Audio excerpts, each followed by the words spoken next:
Hey, Pastor Steve Waldron. I hope you're having a great day in Jesus. We're looking at a good God and the doctrine of hell. I've known of people that would not come to Jesus because of the doctrine of hell. As a matter of fact, I was reading a little thing that queried people why they wouldn't live for God. What are the biggest hindrances to living for God? There's like 7 things. One of the 7 was the doctrine of hell. So how can God be good and there be a doctrine of hell? And when I was studying Socratic and pre-Socratic philosophy, I was shocked to find this question there as well. That I don't know if it Democritus, I don't think it was. I don't think it was Epicurus. Anyhow, one of the ancient philosophers was like, if God is good, then why is there evil? This is the old theodicy that is the question defending God against evil. That if God is good and doesn't prevent the evil, then I don't want to serve him. He's not the type God I want to serve. Now, there's tons of self-refutation in there because who defines what's evil?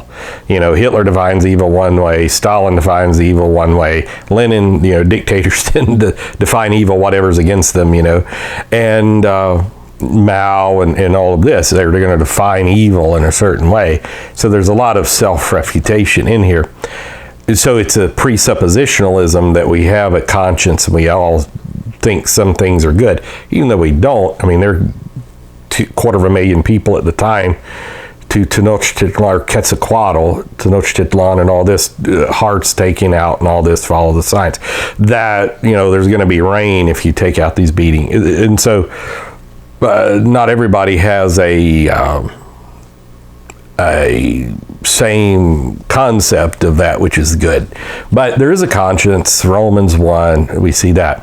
On the flip side of that, if God is good and he's powerless to stop the evil, this is the old conundrum question of a few, then he's not God. He's not powerful enough to be worshipped. Either way, I don't worship him. There's either not a God or he's not worthy of worship, on and on. And but God is good.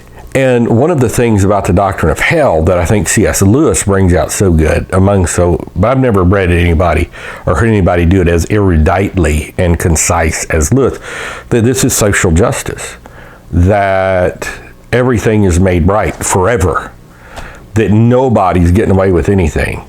You either come in through Jesus, sin has to be dealt with. It was dealt with on the cross in the person of Jesus Christ. You either come in through the door or it's dealt with through all eternity. And so it's the justice of God that evil is permanently put away, that there's a holy God and that one sin disqualifies you from living for eternity with him. And he's the one that gets to set the standards, and they're eternal standards and celestial standards, as the phraseology may be, but standards from his throne. So actually, how could a good God have a doctrine of hell? How could a good God not have a doctrine of hell? When people want to humble themselves, come in through the door, live for God, be holy, why would you give the same reward to people who hate God, who murder all these people, who are devious, who are robbers, who adulterers, who are fornicators, who do all this horrible stuff?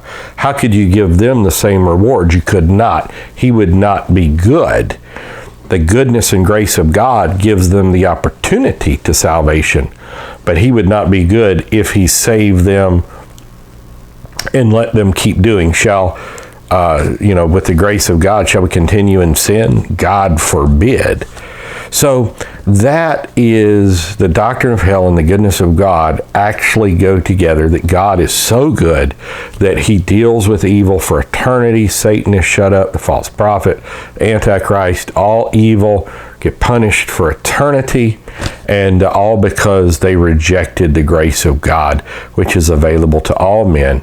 And he gives it through the pulling of his Spirit. If he be lifted up, he draws all men unto himself. He's a true light that lighteth every man that cometh into the world, on and so forth.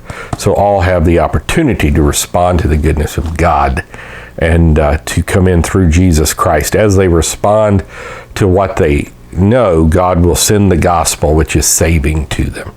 God bless you. I love you. We serve a good God. He is love. We'll see you later. Bye-bye.